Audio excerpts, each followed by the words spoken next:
बोली प्रेम से श्री सद्गुरु महाराज की जय। श्री सद्गुरु महाराज की जय। श्री सद्गुरु महाराज की जय। अखंड मंडलाकारं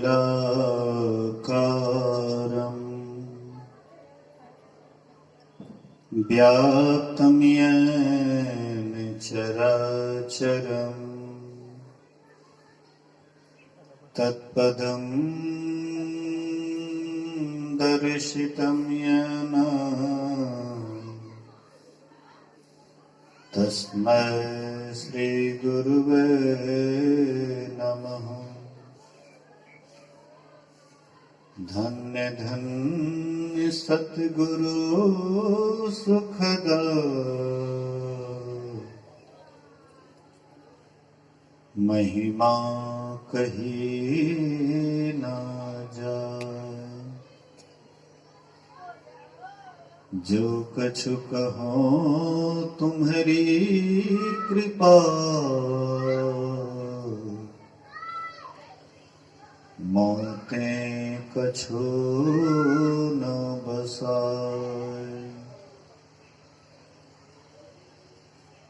सर्वत्र सर्वदा वर्तमान सद्गुरु महाराज जी के श्री चरणों में कोटि कोटि नमन। उपस्थित गुरुजन, धर्म प्रेमी सत्संगी बंधुओं, पूजनीय माताओं तथा भक्तिमती बहनों, एक दिवसीय संतम सत्संग के द्वितीय पाली अपराह्न कालीन सत्संग में उपस्थित हैं।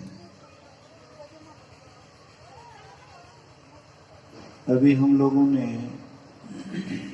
रामचरितमानस सारस्वती के द्वितीय सोपान अयोध्या कांड से श्रवण कर रहे थे। अयोध्या कांड का मतलब ही होगा कि अयोध्या में जो कांड हुआ, जो घटना घटी, तो अयोध्या में क्या घटना घटी, इसी के संबंध में हम लोग सुन रहे थे।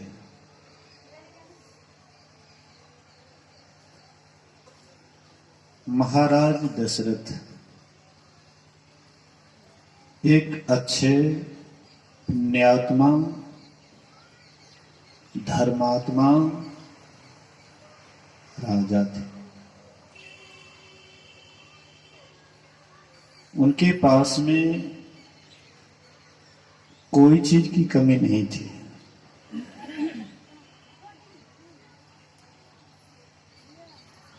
बुढ़ापा आने चला। बुढ़ापे में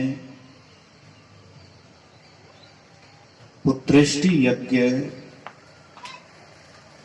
करवाया गया, जिसके द्वारा उन्हें 4 पुत्र की प्राप्ति हुई। सबसे बड़े भाई का नाम था राम,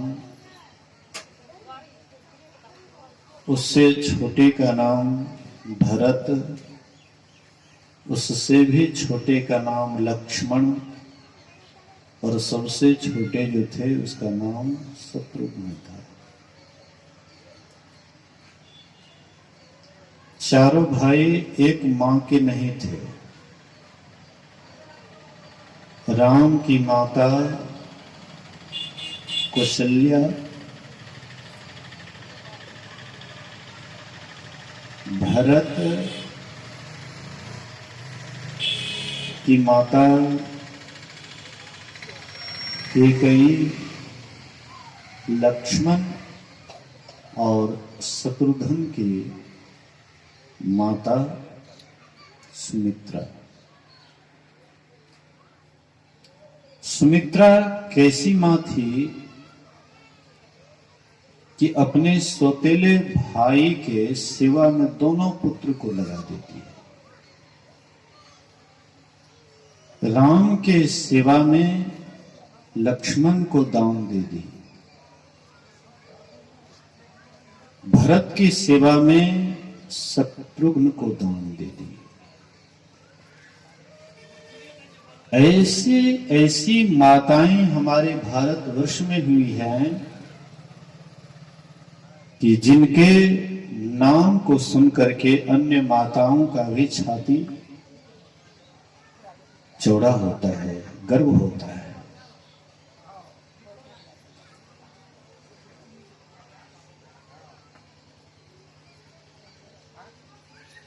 एक समय महाराज दशरथ दर्पण देखते हैं। दर्पण हम आप भी देखते हैं। दर्पण देखना भी चाहिए। कितने आदमी दर्पण केवल देखते हैं चेहरे को सजाने के लिए, और कितने आदमी दर्पण देखते हैं कि शायद मेरा चरित्र को तो कहीं खोटापन तो नहीं है। हमारे इस भारतवर्ष में एक दार्शनिक हुए सुकरात। दार्शनिक सुकरात का रूप कुरूप था, अच्छा नहीं था। तो लोग रूप वाले दर्पण देखते हैं तो ठीक है, लेकिन कुरूप वाले दर्पण देखे ये तो ठीक नहीं बुझाता है।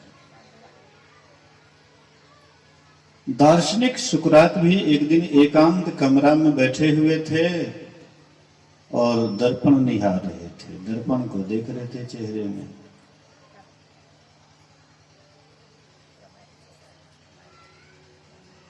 एक उसी समय में एक शिष्य आ गए और देखे गुरु महाराज जी दर्पण देख रहे हैं। शिष्य को हंसी आ गई। गुरु महाराज का रूप तो कुरूप है, देखते हैं दर्पण।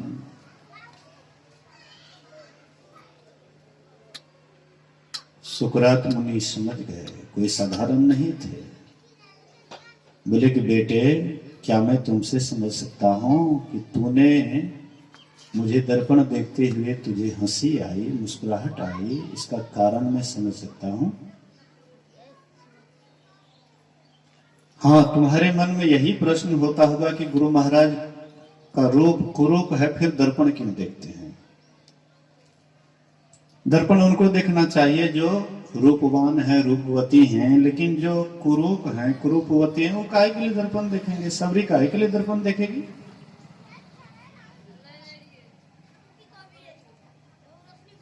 बोले कि यही तुम्हारे अंदर प्रश्न है ना? बोले कि देखो, मैं दर्पण इसलिए देख रहा हूं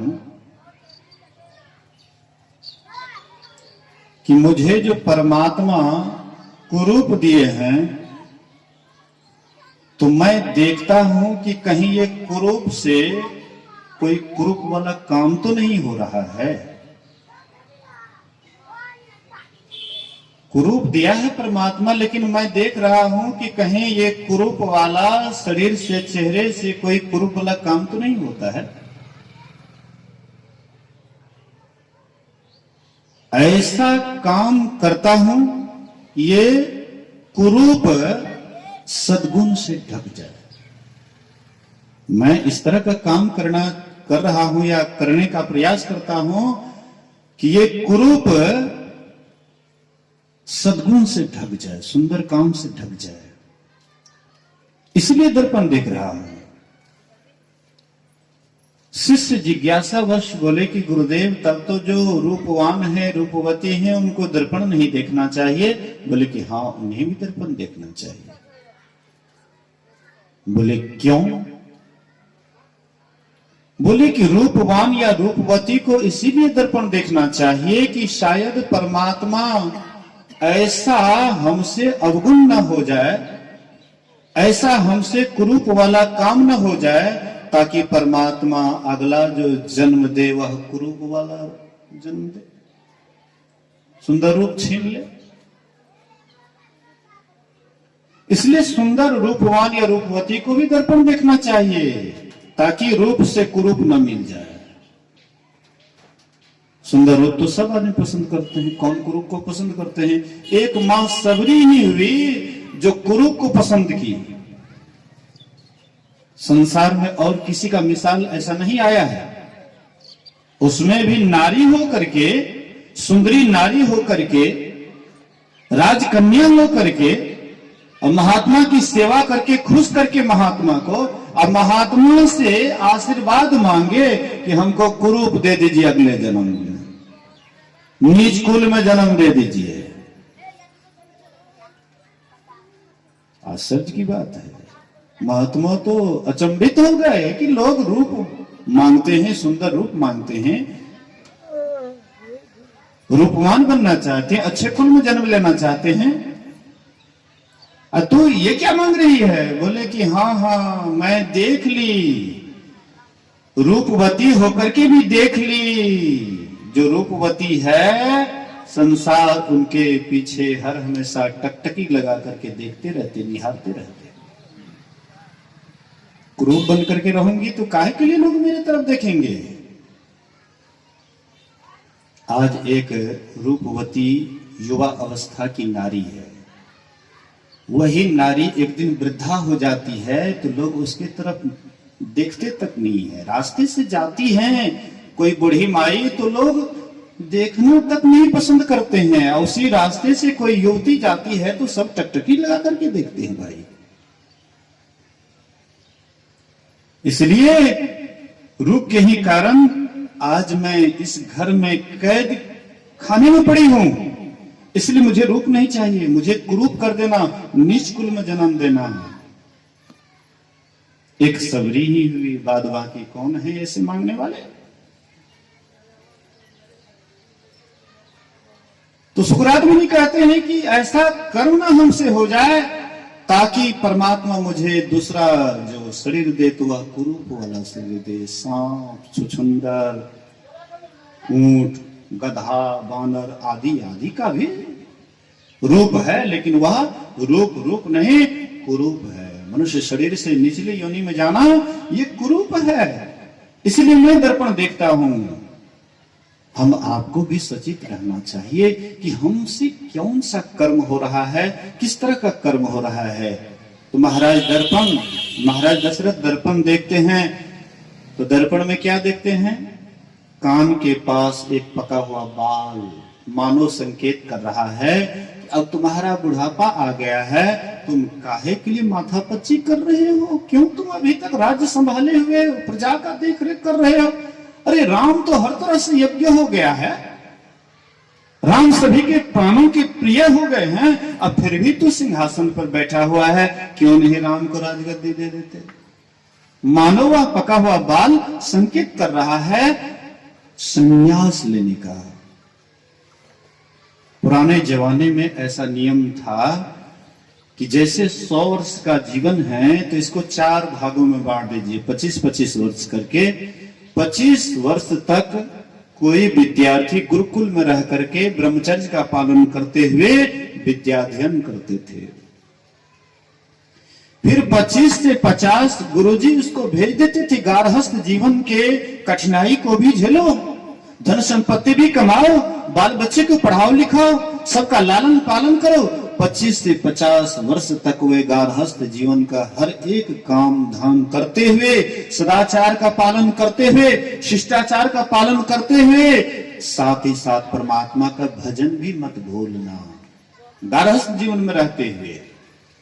फिर 50 के बाद वानप्रस्थ जीवन, 75 तक, 50 से 75 तक वानप्रस्थ मतलब घर द्वार से हट करके कुटी बना करके एकांत में दोनों पति पत्नी घर से अलग हो करके अपना मतलब जो भी रुखा सुखा मिलता है खा करके भजन ध्यान करते हैं।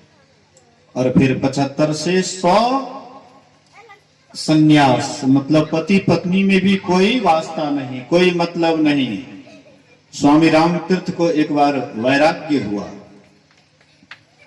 स्वामी रामतीर्थ अपने पत्नी को कहे कि देखो मैं संन्यास लेना चाहता हूं, तुम मेरी अर्धांगिनी हो, इसलिए तुमसे आदेश लेना, तुमको पूछना फर्ज बनता है, हक बनता है, इसलिए मैं संन्यास ग्रहण करना चाहता हूं। उनकी धर्मपत्नी कहती है कि जब आप संन्यास बनिएगा तो हम भी सन्यासिनी बनेंगे। बोले कि देखो ये रास्ता बड़ा कठिन है, इसलिए हठ मत करो, मैं संन्यास लेना चाहता हूं, तुम मुझे। बोले कि नहीं मैं भी बनूंगी। बोले कि अगर तू बनना चाहती है तो जा जदिया चौक पर चौराहे पर दोनों लड़का को छोड़ कर गया। अगर तू सन्यासी बनना चाहती है तो दोनों लड़का को लिए और लेकर के गए, चौराहे पर छोड़ करके आ गए। बोले पतिदेव दोनों बच्चे को छोड़ दिए, जो हो उसका, जो निर्वाह करे, जो उसका लालन पालन करे, कोई मतलब नहीं, बस आपके पद के पथिक बनना चाहती हूं। बोले कि जाओ जितना भी हार श्रृंगार की है सबको साफ करके, तेल साबुन से स्नान करके सबको साफ सुथरा करके आओ, पूरा श्वेत वस्त्र पहन करके आओ। वह जाती है, पूरा हार श्रृंगार खत्म करके श्वेत वस्त्र पहन करके आती है। बोले कि आज दिन से तू मेरी माँ और मैं तुम्हारा बेटा, तू जा पूरब, मैं चला पश्चिम। इसका नाम है संन्यास। मतलब किसी से कोई मतलब नहीं, किसी से कोई वास्ता नहीं, कोई ममता नहीं, कोई मोह नहीं, सबको काट करके और सबसे ऊपर परमात्मा के ही भजन में दिन रात निमग्न रहना, कुछ लेना न देना, मगन रहना, यह है संन्यास। और जब से गुरु महाराज बोले कि ये नियम जब से खंडित हुआ तब से मतलब लोगों का आचरण, मनुष्य का आचरण मनुष्य जैसे नहीं, पशु से भी बदतर हो गया। जब से ये नियम खंडित हुआ, नियम को तोड़े। और प्राचीन समय में ऐसा नियम था, चाहे 1000 वर्ष जीते थे तो उसको भी 4 भाग में बांटते थे, और हर एक व्यक्ति अपने अपने नियम के अनुसार चलते थे। इसलिए राम राज्य था। अभी काम राज्य इसलिए है कि पुरानी प्रथा को हम छोड़ते जा रहे हैं, पुरानी प्रथा पर कोई ध्यान नहीं देते हैं। तो महाराज दशरथ देखते हैं कान के पास पका हुआ बाल मानव संकेत कर रहा है, अब तुम्हारा बुढ़ापा आ गया है, तू काहे के लिए ये सब संभाल करता है, चल अपना ध्यान भजन कर, भगवान की भक्ति कर। गए गुरु वशिष्ठ के पास, जाकर के प्रणाम करते हैं, कहते गुरुदेव ऐसी ऐसी बात है, सारा घटना से अवगत कराए। बोले कि बहुत तुम्हारा उत्तम विचार है, मैं इसका स्वागत करता हूं। तो क्यों नहीं जल्दी से जल्दी राम को राजगद्दी मिलनी चाहिए। तो देखते हैं मुहूर्त। पुराने जमाने में जितने भी हम आप थे, सबके सब वैदिक थे। आज जो हम लोग मुसलमान का नाम सुनते हैं, ये मुसलमान नहीं है, ये हिंदुए है, सब हिंदुए था। हिंदू भी नहीं, वैदिक था। हिंदू भी बाद में नाम पड़ा है, वैदिक था। वेद को मानने वाले, पूरा संसार ही वेद से भरा हुआ था, वेद ज्ञान से भरा हुआ था। आज जो टुकड़ा टुकड़ा लोग हो रहा है, हम है मुसलमान, हम है ये, हम है वो, हम है वो, ये सब कुछ नहीं था, केवल वैदिक था धरती पर। मुसलमान ये जो देखते हैं ना, सुन्नी का नाम सुनते हैं, सुन्नी, ये सुन्नी कहां से आया है? सिया जब विदेशी मुसलमान जब इस देश पर चढ़ाई किए और एक तरफ से एक दूसरे की इज्जत पर, मां बहनों की इज्जत पर, इज्जत से खेलने लगे, अंत में वे अपना इज्जत बचाने के लिए सुन करके मुसलमान हो गए। सुन्नी, सुन करके मुसलमान जो हुआ वह सुन्नी है। ये भारतवर्ष में सिया नाम मात्र नहीं के बराबर हैं, सबके सब सुन्नी है। यही सुन सुन करके मुसलमान बना है। कहीं पर कोई एक ही कुआं है, उस कुआं में गीदड़ गिर गया, और एक ही कुआं है, पानी तो पीना है। अब पानी पीने लगे और ब्राह्मण को बुलाए, ब्राह्मण देवता इसको शुद्ध कर दीजिए। ब्राह्मण आए, अरे अरे इसमें ये जानवर मरा हुआ था, कौन कौन पानी पिया? तो महाराज एक ही कुआं है, तो कौन कौन? सब आदमी, टोले के लोग सबके सब पिए। हे भगवान, तुम लोग मुसलमान हो गया। अब ब्राह्मण देवता बोल दिए तो मुसलमान हो गया, तो कैसे अस्वीकार कर सकते हैं? ब्राह्मण तो देवता। आजकल लोग पढ़े लिखे होते हैं, समझदार हैं, इसलिए थोड़ा थोड़ा समझते हैं, लेकिन समझ बुझ करके भी सही अकल नहीं आता है। कह दिए तू मुसलमान है तो मुसलमान हो गए। तो ऐसे ऐसे हमारे देश में जो मुसलमान दिखते हैं, ये सब मुसलमान नहीं, सबके सब हिंदू है, हमारे भाई बहन। लेकिन दरार होने के कारण एक दूसरे से दुश्मनी, तुम्हारा मंदिर हमारा मस्जिद, अब आपस में ऐसा दरार पैदा हो गया है, एक दूसरे को देखना नहीं चाहता है। तो चलिए, मैं उधर नहीं जाना चाहता हूं। मैं ये कहना चाह रहा था कि पुराने जमाने में वेद को मानने वाले थे और सब के सब वैदिक धर्म से जुड़े हुए थे और मुहूर्त देख करके कोई काम करते थे। आज जो हम लोगों के पास में बच्चा नालायक हो रहा है, जो संसार में जो नहीं करना चाहिए वही करता है, माता पिता के अनुकूल नहीं चलता है, गुरुजनों की सेवा नहीं करते हैं, इसमें गलती किसका है जानते हैं? माता पिता का ही गलती है। माता पिता को मुहूर्त का पता नहीं है। पुराने जमाने में मालूम था कि किस समय में पति पत्नी का संजोग हो तो ओजस्वी तेजस्वी पुत्र जन्म लेगा। पुराने जमाने में मालूम था, अभी किसको मालूम है? शादी करता है और शादी होते होते अब कब गर्भवती हो जाती है इसका भी कोई पता नहीं है, कोई ठिकाना नहीं है, कोई नियम नहीं, कोई कायदा नहीं है। इसीलिए बच्चा नालायक हो रहा है। आप लोग कश्यप ऋषि के दो पत्नी थे, शायद कश्यप नहीं थे, उनकी दो पत्नी दीति और अदिति। दीति से दानव पैदा हुए और अदिति से देवता पैदा हुए। बैठ, बढ़िया से बैठ, बोलिए श्री सद्गुरु। आराम से बैठिए। देखिए, बहुत बड़ी कृपा होती है तभी ये समागम मिलता है। घर परिवार तो बारंबार मिलता है, लेकिन सत्संग नहीं मिलता है। ये गुरु महाराज की कृपा है कि इस स्थान में जहां पर कभी मैं नहीं आया था, वहां पर भी मैं आया हूं। लेकिन मेरे आने से जरूर मुझे लगता है कि कुछ न कुछ लाभ इस परिवार को होगा। सत्संग से लाभ होता है, हानि नहीं होती है। तो आइए बढ़िया से ध्यान से सुनिए, बोलिए श्री सद्गुरु। तो मुहूर्त का पता, दीति और अदिति। दीति से दानव पैदा हुए, क्योंकि संध्या के समय में कश्यप की पत्नी दीति जबरदस्ती उनको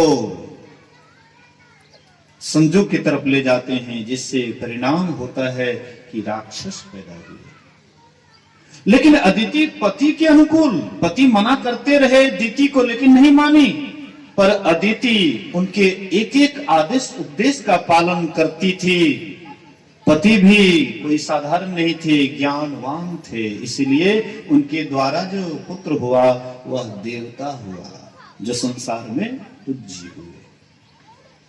हम आपको भी देवता के समान पुत्र हो सकता है, लेकिन हम कोई वेद ज्ञान से मतलब नहीं रखते हैं। हाँ, लेकिन पढ़ पढ़ करके कचड़ा लेकिन दिमाग में भर लेते हैं। इतना कचड़ा भर लेते हैं कि सत्संग सुनना भी आपको बोझ बुझाता है। क्या सत्संग? अरे भैया, सत्संग पढ़ लिख लिए हो तो क्या हो गया? सत्संग जीवन जीने की कला सिखाता है, लेकिन पढ़ाई करके पैसे कमाने की कला भले आपको आ जाता है, लेकिन जीवन जीने की कला आपको पढ़ लिख करके नहीं होता है। पढ़ लिख करके और लोग अज्ञानी हो जाते हैं। है।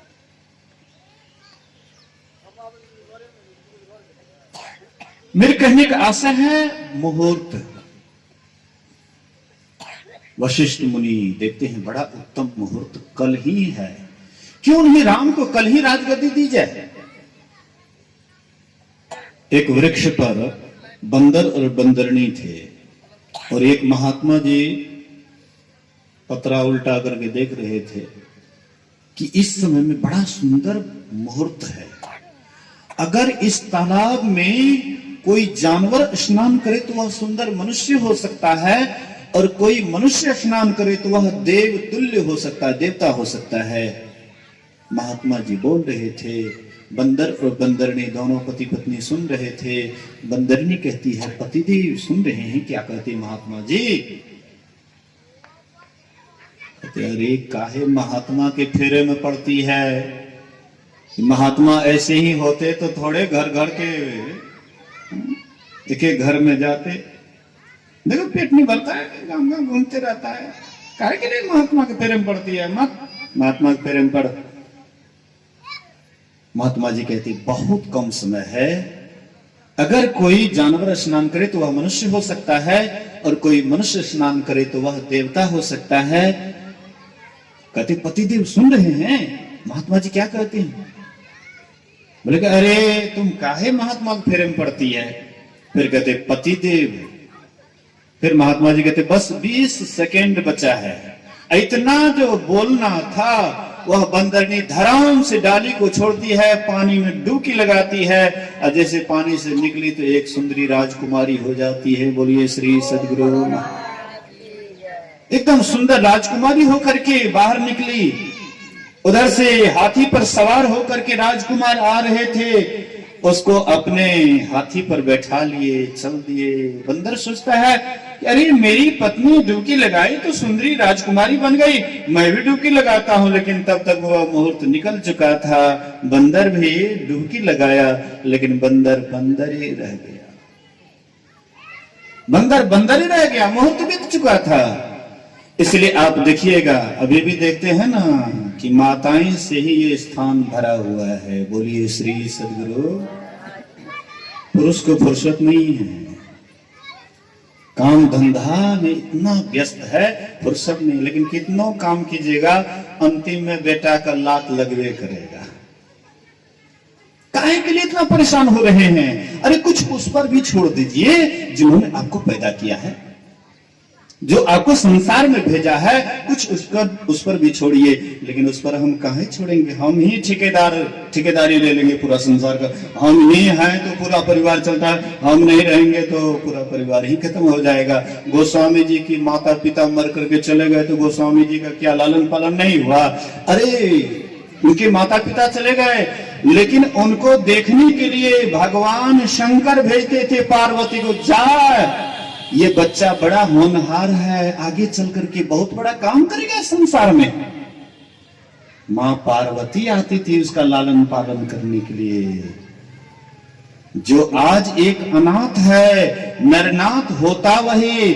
जो आज उत्सव मग्न है, कल शोक से रोता वही। संसार में किसका समय एक सा रहता सदा, हाय दिवस निशासी घूमते, सर्वत्र संपदा विपदा। आप परेशान मत होइए, अनाथों के भी कोई नाथ हैं, उस पर भी थोड़ा भरोसा रखिए। ये मत कहिए कि हम ही कर रहे हैं।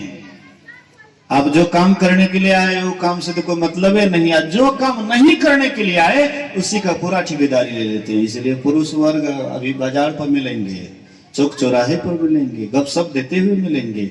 सत्संग ध्यान से पूजा पाठ से कोई मतलब नहीं। तो कहने का आशा, बंदरनी डुबकी लगाई तो वह सुंदरी राजकुमारी हो गई, लेकिन बंदर बंदर ही रह गया। वही मुहूर्त, कहते कल ही मुहूर्त है, राम को राजगद्दी दी जाए। पूरा राज्य में ढिंढोरा पिटाए कि कल राम को राजगद्दी दी जाएगी। पूरे प्रजा में उत्साह का लहर छा गया। स्त्रियां मंगल गीत गाने लगी, नृत्य करने लगी, घर द्वार को सजाने लगे। सबके सब संवरने लगी, सजने लगी। इधर देवताओं में खलबली मच गई। देवता लोग सोचे अरे राम को राजगद्दी, नहीं नहीं, राम को जैसे हो वैसे राम को राजगद्दी ना मिले, इसके लिए हम लोगों को कोशिश करना चाहिए। देवताओं का बैठक हुआ, सभी देवता मिलकर के गए सरस्वती माँ के पास। माँ सरस्वती से कहते हैं कि तू बुद्धि की मालकिन है, जा मंथरा की बुद्धि को तू बिगाड़। पहले तो माँ सरस्वती ये खोटी बुद्धि, देवताओं की खोटी बुद्धि को देख करके घबराई, फिर सोच विचार करके जाती है और मंथरा की बुद्धि पर बैठ जाती है। मंथरा देखती है चारों तरफ उत्साह कलहर, बोले कि ये कौन सी का उत्साह है? बोले कि तुझको पता नहीं है कल राम को राजगद्दी मिलेगी। बोले कौन कहा राम को राजगद्दी? वह केकई की निज दासी थी, इसलिए भरत को राज टिका मिलेगा। बोले कि कैसी तू है, शरीर से कुबड़ी और तुम्हारा विचार भी कुबड़ी जैसा है। राम को राजगद्दी मिलेगी देख करके उसको रहा नहीं गया, दौड़ते हुए गए केकई के पास। केकई से कहते अरे तुमको कुछ पता है? बोले हाँ हाँ क्या बात है? बोले कि कल राम को राजगद्दी दी जाएगी। बोले कि हाँ हाँ ये तो बढ़िया है, राम को राजगद्दी दी जाएगी तो राम तो सबका प्रिय है, मेरा तो भरत से भी ज्यादा। बोले कि देख वह दिन चला गया जो तू सोच रही है, वह दिन चला गया। हाँ तुमको दूसरा दिन देखना पड़ेगा। बोले कि क्या? बोले कि तू अब राजदासी बनेगी और कौशल्या राजमाता बनेगी। बोले कि कौन कहती है? चुप रह, मैं तो तुम्हारी जिह्वा को काट लूंगी। बोले कि हाँ हाँ, जिसको हित की बात कहे तो वह तो उसको तो बुरा लगता है, अच्छा नहीं लगता है। एक बात देखिएगा, झूठी बात को भी आप बारंबार सुनिएगा, धीरे धीरे आपका मन झूठाई की ओर चला जाएगा। झूठी बात को बारंबार रटिए, धीरे धीरे आपका मन झूठाई की ओर चल जाएगा। झूठे आदमी के पास बराबर बैठिए, धीरे धीरे आपका मन वैसा हो जाएगा। कोई नशाखोर है, नशाखोर के पास बैठिए, धीरे धीरे आपका मन वैसा हो जाएगा। अक्सर लोग देखिएगा जो खैनी खाने वाले हैं उसके पास बैठिए, ऐसे लगाएंगे, कहेंगे थोड़ा सा आप भी लीजिए तो 80 गुस्सा 90 ताल, अब देखियो खैनी के हाल, क्या करना है? कहते नहीं हम खैनी नहीं खाते। अरे तू कौन मर्द है, जनानी है क्या रे? मर्द होकर के एक नशा नहीं लिया तो कौन मर्द? इसलिए मर्द को कोई नशा एक लेना चाहिए। और जानता है खैनी कौन नहीं खाता है? गधा खैनी नहीं खाता है। तू भी कोई गधा है क्या? तू गधा है, खैनी नहीं खाता है? गधा खैनी नहीं खाता है। लेकिन वह गधा को पता नहीं है कि गधा होकर के भी खैनी नहीं खाता है, तो हम मनुष्य होकर के कैसे खैनी खा रहे हैं? गधा को ज्ञान है कि हम गधा हैं। मूर्ख को अगर पता हो जाए कि हम मूर्ख हैं, तो भगवान बुद्ध कहते थे इसीलिए वह पंडित है। मूर्ख अगर अपनी मूर्खता को जान लेता है, इसी हैसियत से वह पंडित है। लेकिन कोई मूर्ख होकर के अपने को पंडित कहता है, कहता वह महामूर्ख है। मतलब गधा खैनी नहीं खाता है और मनुष्य होकर के हम खैनी खाते, मतलब गधा से भी बदतर है। बोलिए श्री सदगुरु महाराज की जय। एक जंगल में सिंह बीमार पड़ गया, तो सिंह बीमार पड़ गया तो अपने से शिकार करना बड़ा मुश्किल हो गया। बीमार में नहीं देखते, बढ़िया से बढ़िया पहलवान भी हार खा जाते हैं, कुछ कर नहीं पाते हैं। तो शेर जंगल का राजा बीमार पड़ गया, अपने मंत्री से सियार से कहते हैं, देख मंत्री मैं बीमार पड़ गया, मैं जब स्वस्थ था तो तुम्हारे लिए भी मैं अपना शिकार करता था, तो तुम्हारे लिए भी छोड़ देता था, लेकिन आज मैं बीमार पड़ गया हूं, अपने से शिकार करने योग्य नहीं हूं, तो तू किसी तरह से फुसला करके लाओ ना अन्य जानवरों को। ये मंत्री गए और जानवर से, देखो भाई सिंह बीमार पड़ गया है, चलो थोड़ा सा भेंट करने के लिए। और जानवर सोचते थे जाएंगे भेंट करने के लिए, कहीं दबोच डाले तो सिंह है। और कोई जानवर तैयार नहीं हुआ, लेकिन गधा तैयार हो गया। बोलिए श्री सदगुरु महाराज। गधा तैयार हो जाता है, कहते हाँ हाँ चलो चलो कोई बात नहीं।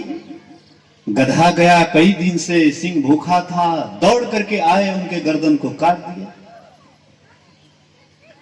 और कहता है मंत्री से कि देख मंत्री, तू इसका पहरा कर, कई दिन पर मिला है, इसलिए स्नान उस्नान करके पूजा पाठ करके उसके बाद खाऊंगा, इसलिए तब तक इसका देख रेख कर। चले गए स्नान करने के लिए। मंत्री को भी बहुत जोर से भूख लगी थी, क्या करेंगे बेचारे, तो गर्दन में घुस करके उसके दिमाग को खा गए। उसके पास जो दिमाग था खा गए। उधर से शेर आता है स्नान उस्नान कर, अरे इसका दिमाग कहां है? मंत्री कहता महाराज कहीं का, अगर इसके पास दिमाग होता तो ये आपके पास आते। अरे गधा बेदिमागी होता है, इसके पास दिमाग ही नहीं होता, इसलिए आपके पास आए। बेदिमागी गधा जब खनी नहीं खाता है और जो मनुष्य होकर के खनी खाता है, तो बेदिमागी गधा से भी उस पार हुआ कि नहीं हुआ, विशेष हुआ कि नहीं हुआ। इसलिए मनुष्य बनकर के मूर्ख मत बनिए, होशियार बनिए, विवेकशील बनिए, महान व्यक्ति का देखरेख कीजिए। कभी भी आप देखा देखी कीजिए तो महान व्यक्ति का देखरेख कीजिए। भगवान बुद्ध का देखा देखी कीजिए, महावीर का देखा देखी कीजिए, गुरु महाराज जी का देखा देखी कीजिए, गुरु नानक देव का देखा देखी कीजिए, कबीर साहब का देखा देखी कीजिए। अरे देखा देखी ही करना है तो कोई महापुरुष का देखा देखी करो। और कौन गधा का देखा देखी करता है तो भी उसके जैसे हो जाएगा।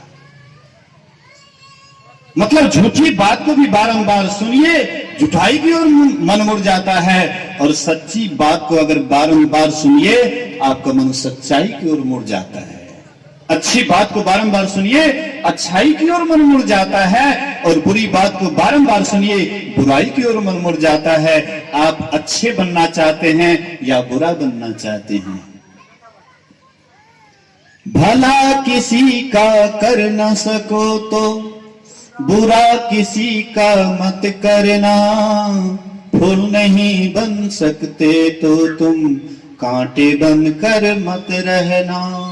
भला किसी का कर न सको तो बुरा किसी का मत करना, फूल नहीं बन सकते तो तुम कांटे बनकर मत रहना। किसी के जीवन में अगर तुम फूल नहीं बन सकते हो, किसी के पैर के नीचे में अगर तुम फूल नहीं बन सकते हो, तो किसी के पैर के नीचे का कांटा मत बनना। पुराने जमाने में कोई सफर करते थे, रास्ते चलते थे, तो लोग आर को चौड़ा कर देते थे, इस रास्ते से लोग जाते हैं, आहा लोग भगवान हैं, इसलिए रास्ता को साफ सुथरा। मां सबरी को भी आप लोग सुने होंगे,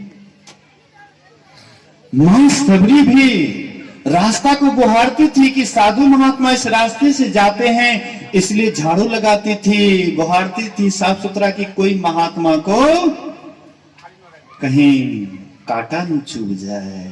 आज वही देख लीजिए, लोग रास्ते पर कांटा दे देते हैं कि लोग इधर से जाते हैं, मेरे फसल को बर्बाद करता है, इसलिए एक तो आर को छांट लेते हैं और दूसरा छोटा सा आर है और दोनों साइड से कांटा दे देते हैं। लोग थोड़ा सा भी मिस करता है तो तुरंत कांटा चुभ जाता है। हरे मनुष्य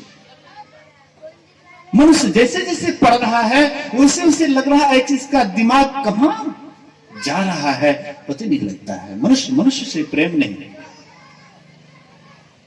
पहले के लोग जब कहीं सफर करते थे, जंगली रास्ता हो करके अकेले सफर करते थे, कोई संगी साथी मिल जाता था, सोचता थे हा अब मेरा सफर बहुत सुंदर ढंग से चलेगा। दोनों में आपस में खूब प्रेम से बातचीत करते। एक व्यक्ति जा रहे थे, उनके पास में मड़वा की 4 रोटियां।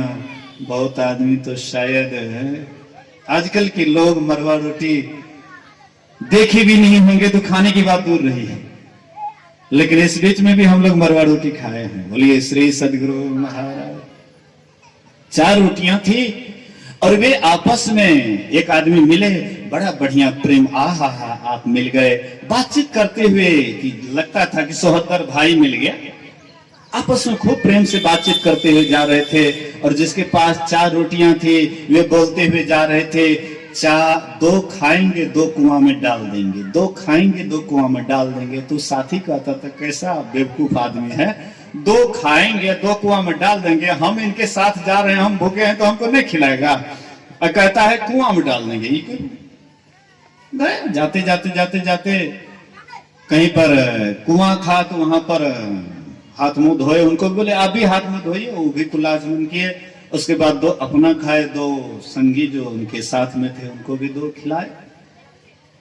हाथ मुंह धो करके दोनों जो चलने लग जाते हैं तो वह साथी कहता है कि अरे भाई तुम तो रास्ते में कह रहा था 2 खाएंगे 2 कुआं में डाल देंगे, लेकिन तू 2 खाया लेकिन कुआं में 2 कहां डाला, 2 तो मुझे खिला दिया। बोले कि भाई तुझे समझ में नहीं आया, 2 खाए मतलब 2 जो तुमको खिलाए असल में वही हम 2 खाए, और 2 कुआं में डाल दिए। 2 जो हम खाए तो कुआं में डाल दिए, दोबारा मिलने वाला नहीं है। ये 2 मिलने वाला नहीं है। अभी जो सत्संग करा रहे हैं, ध्यान करा रहे हैं, अपना भी खिलाए या साधु को भी खिलाए। 2 खाए 2 कुआं में डाल दिए, मतलब अपना खाए कुआं में डाल दिए, मिलने वाला नहीं है, भोग हुआ। लेकिन जो दूसरे को खिलाए वही असल में हम खाए। लेकिन लोग आजकल अपस्वार्थी होते जा रहे, जितना जिसके पास में धन है उतना वो भर पांच पकड़ता है कि कहीं मेरे हाथ से छूट ना जाए, मतलब अपस्वार्थी होते जा रहा है। आपस में प्रेम टूटते जा रहा है, किसी से किसी को प्रेम नहीं। इसलिए संत महापुरुष कहते हैं, मेरे देशवासियों आपस में प्रेम करो देशवासियों, मेरे देशवासियों आपस में प्रेम करो देशवासियों। हे देशवासियों आपस में प्रेम करो, भाई भाई में प्रेम करो, गोतनी गोतनी में प्रेम करो, सास पोतहू से प्रेम करो, बाप बेटी से प्रेम करो, अपने दियाद से प्रेम करो, अड़ोस पड़ोस के लोग से प्रेम करो, गांव गांव से प्रेम करो, जिला जिला से, राज्य राज्य से, देश देश से प्रेम करो, और यही प्रेम तुझे परमात्मा की ओर ले जाएगा। तो मैं कह रहा था कि जो बात आप बराबर सुनते हैं मन आपका उधर मुड़ जाता है। कि कई को बारंबार जो सुनाए कि तुम राजदासी हो जाएगी, कौशल्या राजमाता होगी, तुम्हारा बेटा ननिहाल में भेज दिए महाराज, ऐसी बीच में राम को राजगद्दी देना चाहते। मतलब महाराज कितना चालाकी काम कर रहे हैं। कि कहीं पहले तो बोले तुम्हारी जिभ्या काट लेंगे, उसके बाद जब धीरे धीरे उसके दिमाग में चुभने लगा तो बोले कि अच्छा तू तो मेरी भोली दासी है, तू तो मेरी भोली दासी है, तू तो मेरी हित की बात करी, बता मैं क्या करूं। बोले क्या करूं, महाराज के पास 2 वरदान तुम्हारा धरोहर रखा हुआ है, इसलिए दोनों वरदान मांग ले। बोले क्या मांगो। बोले कि तू तभी से कह रही थी घर थोड़ी जिभ्या काट लेंगे। बोले नहीं नहीं नहीं ऐसा नहीं, तू तो मेरी निज दासी है, बता बता बता बता क्या करूं। बोले कि महाराज तुम्हें 2 वरदान देने का वचन दिए हैं। जब एक बार दानव और देवताओं का संग्राम हो रहा था तो उसी समय में तू सारथी बन करके गई थी, तुझे याद है ना। तब केकई को याद आता है, केकई सारथी में भी निपुण थी, बहुत बढ़िया रथ चलाती थी, इसलिए महाराज उसको सारथी बना करके ले गए। और वहां जाकर के इतनी कुशलता पूर्वक वह रथ चलाई, देवताओं की जीत तो हुई, लेकिन महाराज उस समय पछड़ने वाले थे। उस समय में रथ का किल्ली निकल जाता है और केकई अपना हाथ डाली, मतलब अपना वीरता दिखाई, लहू लुहान हो गया हाथ, लेकिन वह कील से हाथ नहीं, उंगली नहीं निकाली, लहवा लहान हो गई। पर पति को जिता करके बाद में पति देखते हैं, महाराज दशरथ देखते हैं, अरे ये क्या। बोले कि महाराज ऐसी ऐसी घटना।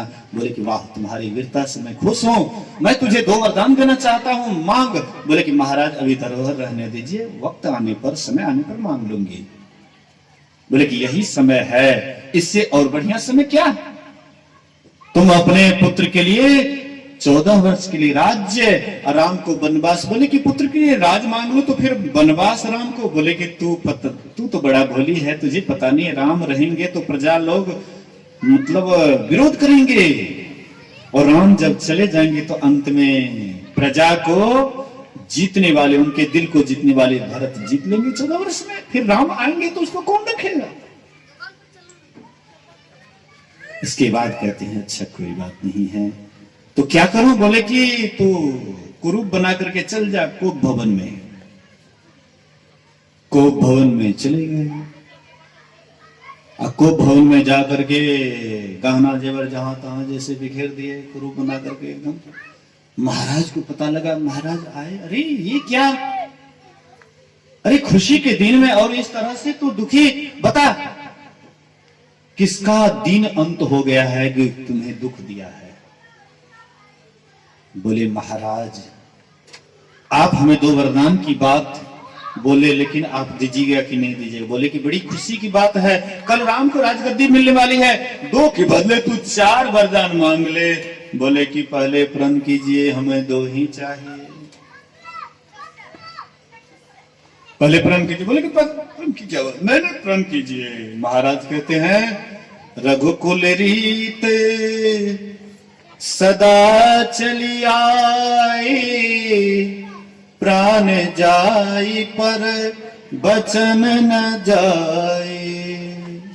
रघुकुल का रीत सदा से आ रहा है। राजा हरिश्चंद्र स्वप्न में अपने गुरुदेव को दान दिए, राजपाट दान दिए। अब गुरुदेव भी उतने ही चालाक, जगह तो बस आ गए कि तूने मुझे पूरा राजपाट दान दिया है, तो उस समय उसको संभल जाना चाहिए। ना ना, ये तो स्वप्न की बात है, ये तो सपना दिया, अभी हम जगे हुए हैं, अभी हम बेहोश नहीं हैं, इसलिए नहीं सर। बोले हाँ दान दिए तो दक्षिणा लाओ, क्या चाहिए? तो 1000 स्वर्ण मुद्रा। मंत्री कहते हैं कि तिजोरी में रखा हुआ है, गुरु महाराज को दे दो। बोले कि वाह, पूरा राजपाट दान दे दिया, वो तिजोरी किसका हुआ है? दान भी देता है दक्षिणा, बिना दक्षिणा के। 1000 स्वर्ण मुद्रा चाहिए तो चाहिए। बेचारे कहते हैं कि हमको मोहलत दीजिए, राजपाट छोड़ करके निकल गए। 1 महीना तक कमाए, कमा करके जैसे ला रहे थे, गुरु महाराज जांच पर जांच, गंगा जी में वह पटरिये फंस गया। अब क्या करेंगे? अंतिम में सोचते अब क्या करें? अपना चले जाते अपनी पत्नी बबुआ को लेकर के, रोहित बाबू को, काशी में कोई मुझे खरीदो, कोई मुझे खरीदो, प्रतिष्ठा की बात है, गुरुदेव का वचन। चंद्र टरे, सूरज टरे और टरे जगत का व्यवहार, लेकिन राजा हरिश्चंद्र का वचन न टरे। बेचारे चले गए, अपना बिक गए, रोहित बाबू बिक जाता, उनकी धर्म पत्नी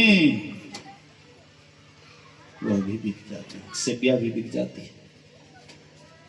हमारे कुल खानदान में हुए गए, अपना वचन पालन के लिए अपना बिक गए, पूरी परिवार बिक जाता है। उसी कुल खानदान के हम, रघुकुल की रीत है, सदा से आ रही है। वचन भले ही, प्राण भले ही चले जाए, लेकिन वचन नहीं जाता है।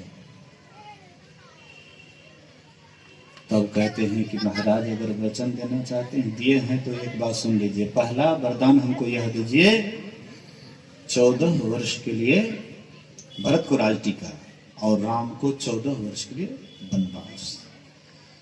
महाराज दशरथ कहते हैं कि अरे राम को वनवास से क्या मतलब है भेजने से? अरे भरत को, राम को नहीं राजगद्दी देकर के भरत को ही दे दें, इससे राम को कोई तकलीफ नहीं होगी, लेकिन तू राम को वनवास क्यों भेज रहा है? बोले महाराज अभी आप कह रहे थे रघुकुल रीत सदा चली आई है, प्राण जाए पर वचन न जाए, और तुरंत आप वचन को बदल रहे हैं। अगर देना है तो दीजिए, नहीं तो कह दीजिए नहीं दूंगा। महाराज दशरथ मूर्छित हो गए कि राम के बिना मैं कैसे रहूंगा? राम ही मेरा प्राणों के प्रिय हैं, राम के बिना मैं एक पल भी नहीं रह सकूंगा। कटे हुए वृक्ष की तरह नीचे गिर जाते हैं। किसी तरह से सवेरा होता है, राम निकलते हैं। मंत्री से कहते हैं, अरे कल राम राजगद्दी में इतना उत्साह, आज देखते हैं मायूसी छाया हुआ, क्या बात है? मंत्री को भेजे, वहां गए। मंत्री देखते हैं दशा को देख करके आश्चर्यचकित।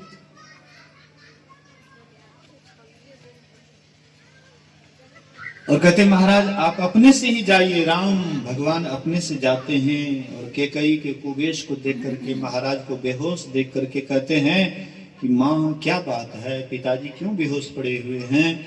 बोले कि बेटा ऐसी ऐसी बात है।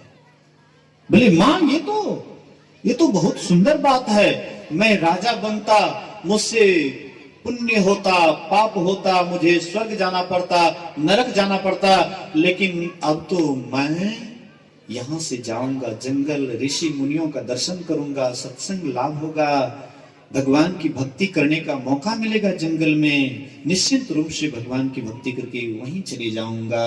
ये तो मेरे दोनों हाथ में लड्डू, माँ मेरे हित की बात तू की है।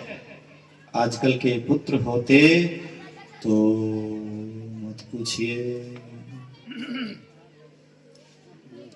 गांव समाज से नहीं होता तो बस कानून का सहारा लेकर के जो करना है कर देते, लेकिन करके ले ही लेते। लेकिन देखिए आज राम का गुणगान क्यों हो रहा है? राम को लोग नमन क्यों करते हैं? राम पूरा संसार में क्यों पूज्य है? भरत और राम की घटना को देखिए। राम को जब वनवास हुआ, मैं थोड़ा सा आगे निकल रहा हूं विषय से। राम जब चले गए वनवास, भरत जब बाद में ननिहाल से आए, मां को कहते हैं कि भैया राम कहां है, भैया राम कहां है? बोले कि बेटा तुम्हारा ही काम बनाने के लिए हमने ये सब चाल चली है, बेटा तू राजा बन गया है और राम को 14 वर्ष के लिए वनवास दे दिया है, बेटा तुम्हारा काम बिल्कुल एकदम बना हुआ है बेटा। कहते क्या बोली? तू मेरा काम बना दी? तू मेरे भैया राम को वनवास भेज करके तू मुझे कह रही है कि तेरा काम बना दिया? राम भैया का क्या दोष था कि तूने वनवास दे दिया? राम तुम्हारा क्या बिगाड़ा था? आज तक भी राम तुझे एक बार भी कभी जीवन में दुख दिया? अरे तू मां नहीं है, तू कुटिला है, तू घर फोड़ी है। हे ईश्वर, लोग जानेंगे क्या कहेंगे कि इसमें भरत का भी हाथ होगा, कैकेयी का पुत्र भरत है इसलिए भरत का भी हाथ होगा। हे देव मुझे क्षमा करना, मैं इसमें थोड़ा सा भी मेरा हाथ नहीं है। मां कौशल्या के पास गए, बोले कि मां मेरा भैया राम वनवास चला गया और मैं यहां क्या करूंगा, इसलिए मां मुझे आज्ञा दो, मैं भैया को लेकर के आऊंगा, या नहीं तो मैं शत्रुघ्न रह जाऊंगा और लक्ष्मण और राम यहां रहेंगे। मां इसमें मेरा कोई दोष नहीं है। मां कौशल्या कहती बेटा तू बिल्कुल निर्दोष है। बोले कि मां मैं ऐसे संतुष्ट नहीं होऊंगा कि मैं निर्दोष हूं, जब तक मैं भैया के साथ नहीं जाऊंगा, उनको लौटा करके नहीं लाऊंगा, तब तक मैं चैन से नहीं रहूंगा। गुरु वशिष्ठ के पास गए, उनको भी प्रणाम करते हैं और कहते गुरुदेव मुझे जाना है राम को लौटाने के लिए। बोले कि राम वनवास चला गया, पिता की आज्ञा है, पिता की आज्ञा का पालन करना पुत्र का धर्म है। बोले कि जो भी हो, लेकिन हो सकता है कि पिता भी मजबूरी बस आज्ञा दिए हों। पत्नी के मतलब प्रेम में आकर के हो सकता है वह ये आज्ञा दिए हों, इसलिए मैं जाऊंगा। अब जाने लगे भरत, तो सबके सब बच्चा से लेकर के बूढ़े तक सबके सब बोले कि हम भी जाएंगे भरत के साथ। राम के साथ सब नहीं गए थे, लेकिन भरत के साथ सब जा रहे हैं। भरत जी पूरा सबको लेकर के जा रहे हैं। जब वहां पंचवटी के निकट पहुंचने वाले थे, धूल जो आकाश में उड़ने लगे, राम भगवान कहते लक्ष्मण वृक्ष पर चढ़ करके देखो, ये पूरब की तरफ से इतना धूल क्यों उड़ रहा है, कहीं कोई दुश्मन तो आक्रमण नहीं करने वाला है। लक्ष्मण वृक्ष पर चढ़ करके देखते कहते भैया भरत पूरा दल बल के साथ आ रहा है, शायद मारने के लिए हम लोगों को, कि यहाँ पर दो ही भाई है, इसलिए जा करके दोनों भाई को खत्म कर देंगे तो हम लोग एकदम सब दिन के लिए राज्य करेंगे। बोलिए श्री सद्गुरु। पूरा दल बल के साथ, चतुरंगड़ी सेना है उनके साथ में। इसलिए भैया आपका सौगंध, अगर 1000 शंकर भी आएंगे, मैं आपका कसम खा करके कहता हूं, आपका सुगंध खा करके कहता हूं कि पूरा भरत को दल बल के साथ रण में अगर उसे मैं समाप्त न कर दिया, मेरा नाम लक्ष्मण नहीं। इसलिए भैया मुझे आज्ञा दो। जैसे ही प्रणाम करके कुछ आगे बढ़े, आकाशवाणी होती है, अनुचित उचित काज कछु हो, समुझी करिए भले कह सबको, सहसा करी पाछे पछताही, कहीं वेद बुध ते बुध नाही। अनुचित हो या उचित हो, अच्छा हो या बुरा हो, लेकिन सोच समझ करके कोई कर्म करना चाहिए। अनुचित उचित काज कुछ हो, असमझी करिए भल का सब कोई, तभी संसार के लोग आपको भला कहते हैं। सहसा करी पाछे पछताही, जो हड़बड़ा करके कोई कर्म करने के लिए उतावला हो जाते हैं तो बाद में उसको पछताना भी पड़ता है। लक्ष्मण सहम गए, और जैसे लक्ष्मण सहमे, राम भगवान कहते हैं लक्ष्मण आज तक तू भरत को नहीं जाना। भरत मेरा ऐसा सहोदर भाई भी जैसा नहीं होता है, भरत मेरा सहोदर भाई से भी बढ़कर के होता है। अरे तू क्या सोचता है, भरत को राजमद हो गया है, अयोध्या का राज पा करके उसको राजमद हो गया है। अरे अयोध्या का राज क्या, पूरा तीनों लोक का भी राज्य अगर भरत को मिल जाए तो भरत कभी भी उसको राजमद नहीं हो सकता है, क्योंकि भरत महाज्ञानी है, संत है। भरत कोई साधारण आदमी नहीं है, संत है, ज्ञानी है। तू भरत को नहीं जानता, मैं भरत को जानता हूं। वहां जब गए भरत, राम और भरत का मिलन हुआ, चरण पर गिर गए और बोले कि भैया मुझे क्षमा कर दो, आपने मेरे कारण दुख पाया। राम भगवान कहते नहीं भैया अफसोस मत करो, तुम्हारे कारण नहीं, ये तो पिता की आज्ञा है। बोले कि भैया मैं नहीं मानूंगा, आप चलिए, या मैं और शत्रुघ्न रहता हूं, आप लक्ष्मण के साथ चले जाइए। राम भगवान कहते देखो पिता कितनी बड़ी धर्मात्मा थे, वचन दिए हैं, यहां से चले गए, बेटा वही है जो उनकी आज्ञा का पालन करे। बोले कि भैया मुझे संतुष्टि नहीं है, दोनों में ऐसे होता है मिलन, इस तरह से बातचीत होती है। तब तक में राजा जनक भी आ गए और पूरा बैठक होता है, और राम भगवान कहते हैं कि पिता की आज्ञा के लिए, जो पिता आज्ञा दिए हैं तो हम लोगों को पालन करना चाहिए। और जब भरत की बारी होती है तो भरत कहते हैं कि देखिए मैं राम के बिना नहीं रह पाऊंगा, राम भगवान लक्ष्मण जाए और मैं रहूंगा।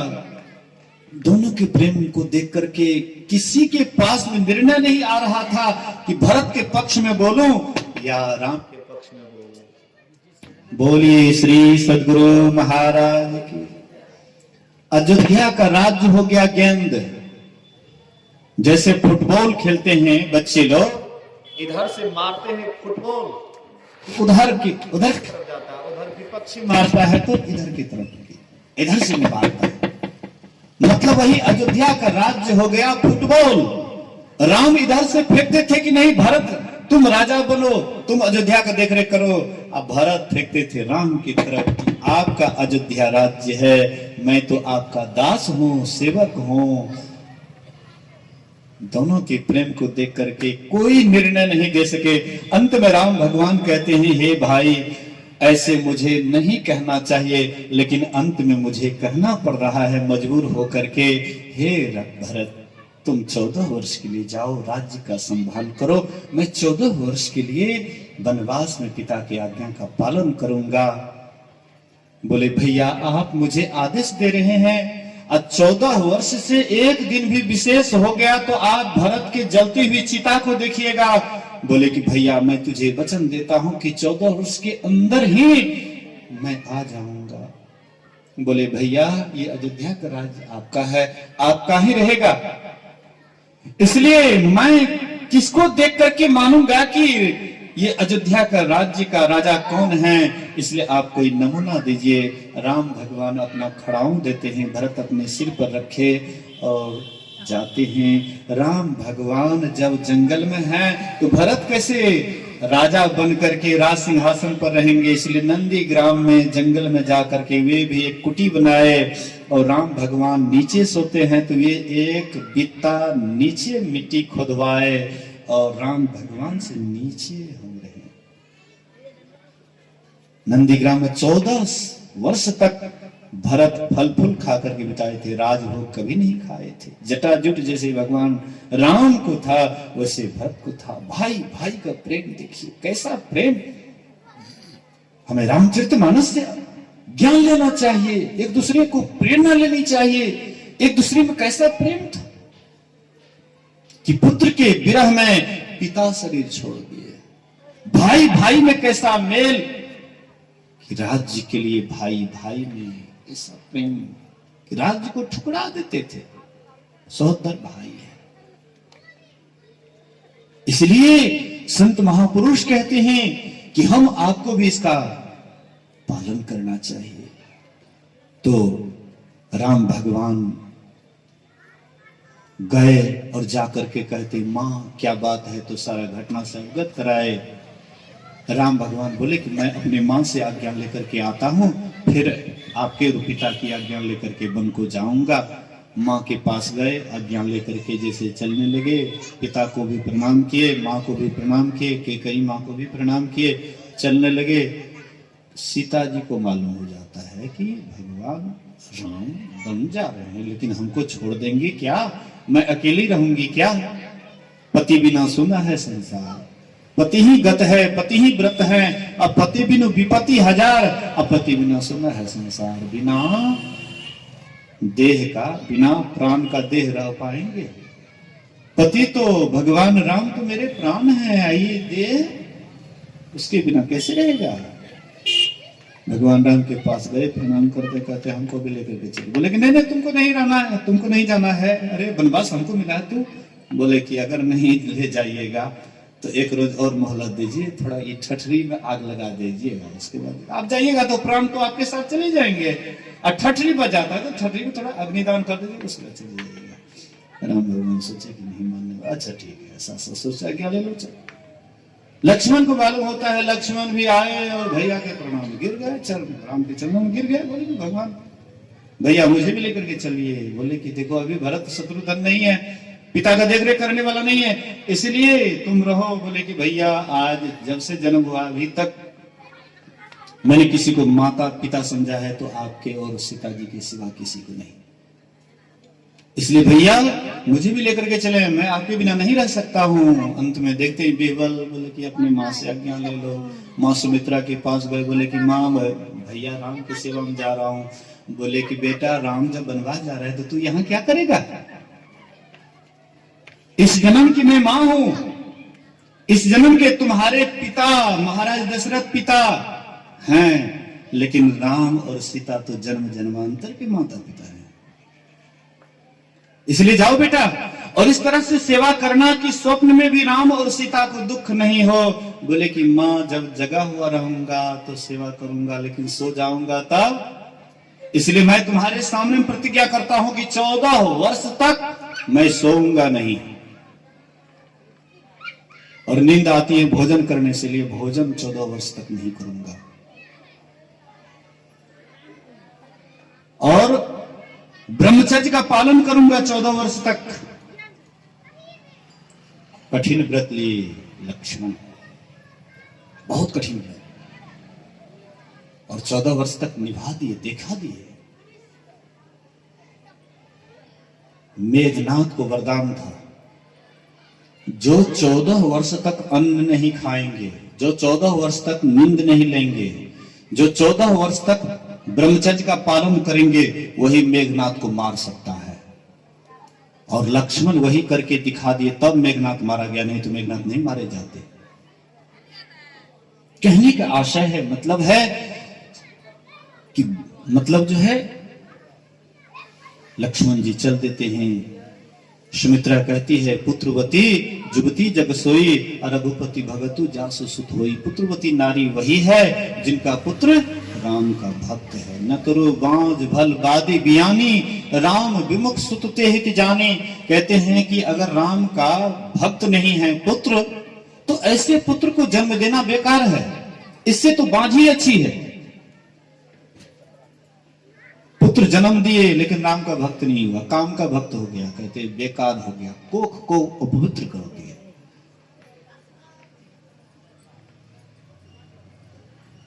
इसलिए संत महापुरुष कहते हैं, हम आपको भी ईश्वर का भक्त होना चाहिए और बाल बच्चे को भी सुंदर शिक्षा देना चाहिए, उन्हें भी सही मार्ग दिखाना चाहिए, जिससे कि आपका भी भला हो और बाल बच्चे का भी भला हो। राम भक्ति आप भी करें, बाल बच्चे को भी राम भक्ति कराएं। ये हम लोग जो गुरु महाराज जी से युक्ति लेकर के ध्यान भजन करते हैं, बहुत आदमी कहते हैं तो गुरु के भक्त हैं। तो जो गुरु को जानते वही राम को जान सकते हैं, जो गुरु को नहीं जानेंगे वो राम को कैसे जानेंगे। गुरु ही राम का पता बताते हैं कि कैसा राम है और कैसे उसके पास जाओगे। ये सारी युक्ति बताने वाले, रास्ता बताने वाले गुरु हैं। इसलिए गुरु सबसे बड़े दाता हैं। गुरु दाता दयाल, वह काटे यम जाल, अब पल में कर दे निहाल, भजो साध गुरु। इसलिए हम लोगों को ईश्वर भक्ति करनी है, गुरु भक्ति करनी है। तो ये जो सत्संग करवाए, कि नाम से